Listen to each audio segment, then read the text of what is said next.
Welcome to Community Roundup, powered by Brad's Furniture and Appliances. This is the program we look at nonprofits, charitable organizations, and sports clubs that make Fort St. John and area such a remarkable place to live.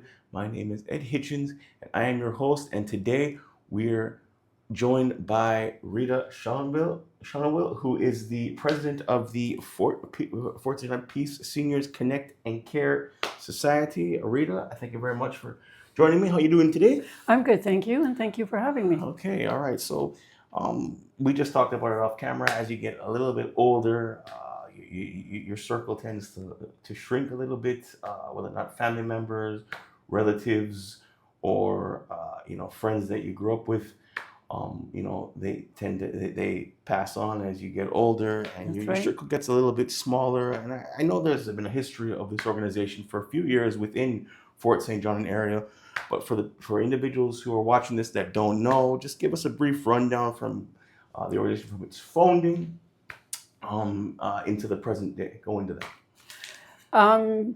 Peace Union Connect and Care Society was started in 2016 with just a few volunteers around a kitchen table. They just did maybe 15, 20 hampers for seniors. That was the start of it. I came on board in 2018, and just as a volunteer, we sat on the floor and wrapped presents and filled gift bags for, I can't remember how many, but maybe 30, 35. It had grown a little bit. And then from there, it just kind of grew. We ended up connecting with Peace Villa, and we did the residents there. And then in 2020, we became a society. We were just getting bigger, and the donations were getting better. And so we decided that we needed to be a little more formal. We had a board of 8 members, and it was an awesome group that we worked with. So from there, it just kind of skyrocketed a little bit every year. All right. So you've seen membership grow throughout the years you've been with the organization. Yes, definitely. Okay. Yeah, All for right. sure. You touched just you just said it just now. You have a board. Just give us a brief look into insight into how the board is structured in terms of governance. Well, right now we started with 8. Right now we have 7 board members, obviously president, vice president, secretary, and a treasurer, and then board members at large. We meet once a month, and we try to figure out what we should do next for our seniors in the community. Fundraising, pounding the pavement, asking for donations, because that's the only way we can operate is with donations. This community has been amazing. We do, in the past, we've done bingos for seniors. We have done craft glasses. We have done, obviously, our Secret Santa is the biggest thing that we do. Okay, Yeah. so some of the programs throughout the year, I know Adopt a Senior was one, because we just had Christmas, celebrating Christmas. So give us a little bit more details about the programs that you do run to Around raise Christmas funds. time, before starting in October, we start asking for donations, and then we start asking the community to nominate seniors that are in need of. We really try to emphasize the need, because we know there's a lot of seniors out there, but there is some that are really struggling. So, and a lot of people know somebody that needs help. Does stubbornness have something to do with that? I think so. Some of it is pride. They don't, and they don't want the community to know. I mean, we don't give out names when people are nominated. They just get a number, and then, we go from there. Then after Remembrance Day, usually November 12th, we put out a request for sponsors for all these seniors. And then some come with a wish list, which is awesome, because then at least you can give your sponsors a wish list and say, here, this is some of the stuff that they might like. Oh, okay, so it's kind of like being a kid again, just saying Yes, I'd like this, I'd like that. yes, Okay, exactly. Yeah. So then, that's yeah, very interesting. yeah. That's very interesting. Okay, well, you spoke to me about starting with the organization, and you talked about yourself and your husband being seniors. But is there a single reason why being there for seniors in the community is that critically important? For me, yes, it's kind of personal. And for my husband too. I think when, your parents get older, they their income is not as big, and I come from a big family, so and so does he. So I think that kind of it was instilled in us as we were growing up. You help those that can't help themselves, like they need a little boost with an income or just some extra groceries, and as tight as the money sometimes was in our family, there was always a little extra to help a neighbor or a friend. And I think from that, you just kind of instill that in your kids. And, that's from there, it was kind of, I always felt the need to help somewhere. We started out when my kids were still in elementary school, we were on the pack and whatever. And then once they were done school, it's kind of like, okay, time to switch gears. And so that's how I ended up with Peace Senior Connect and Care. It it was I think just by word of mouth that they were looking for some people to help, and so my daughter and I went, and we had a blast. It was fun. We had the Christmas music going and wrapping presents at someone's house, and sitting on the floor and wrapping and sorting out what we should give this person. And we didn't have wish lists at the time, so it was just kind of like hit and miss. You just didn't know who, we didn't know who was getting the hamper. So that was kind of, but then when we got a little bit busier with more seniors, we decided that we should probably try and, be a little more organized.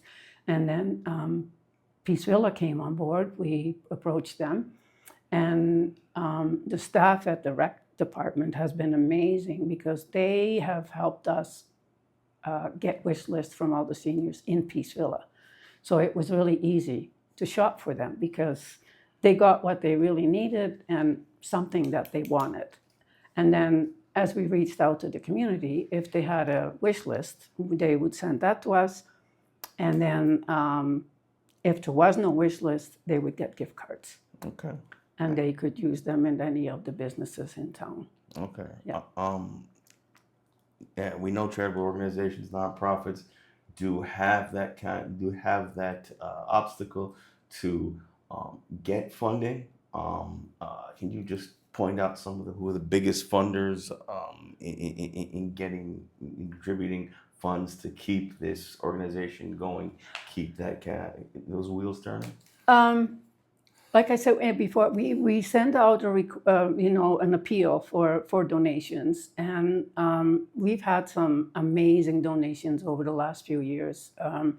This year again, we ended up with a $5,000 donation, and last year we had a couple, and some just groups do Such as who?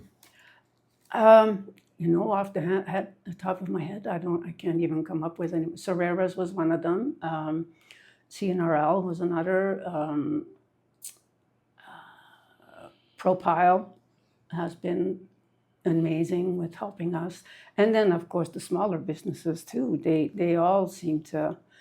This year, actually, we had Busybody help us with donation letters. They sent out a whole bunch, and from that, we ended up with quite a few donations.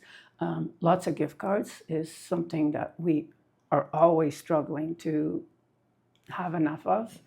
And, this year we ended up having just a few extra, so we were able to help out a couple of extra families or seniors that, were really struggling. And sometimes people will come to us and say, hey, can you help us? We have this family that is really in need, and they need medication, they need, food. And some seniors, as sad as it might sound, they end up having to make a choice at the end of the month. Do I buy my medication or do I pay my rent? And so in those cases, we have helped out other than Christmas time, we have helped out some families to make sure that they didn't have to make that decision for that month. Yeah. I suppose there's somebody who is out there that wants to help. They might be reluctant to do it on a hands-on way. Maybe they don't want to wrap presents, or maybe they want their donation to be anonymous, what have you. There's always all kind of hands on deck with these nonprofit Yes. organizations. So can you just tell the viewers how one can contribute to helping the Seniors Connecting Care Society? Well, as it happens in March, we have our AGM, and one board member has moved to Dawson Creek, so she has resigned, and we would like to see a few more people join our board. We're not a very busy board, except for Christmas time is our biggest thing, and that's when, but we try to have everything done by the 15th of December so they can all concentrate on their own families and stuff. So that's one thing, be on the board. Help with volunteering. In December, we helped with the senior dinner that was sponsored at the Seniors Hall, and they had over 115 people that were served, and so we helped with that financially a little bit, and manpower. Whatever activity we plan throughout the year, we always need volunteers, always.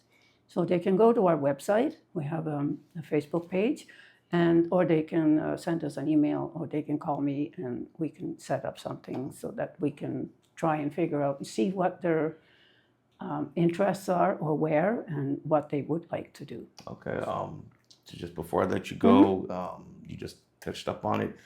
More information. How can people get more information about the organizations? Anything else you'd like to add before I let you go? Okay. Our website, the website is Peace Senior Connecting Care Society on Facebook. The email address is North Peace Senior Connecting Care Society, only the first letters, 2020 @gmail.com. And they can also give me a call if they so choose at 250-262-9154. Okay, that's all the questions I have, Rita. Once again, thank you very much for the time. Thank you. Ed Hitchens for Energeticcity.ca for the Community Roundup. Once again, the Community Roundup is brought to you by Brad's Furniture and Appliances. And if you like what you see, you want to see more up-to-date content, click that like and subscribe button. We'll see you next time.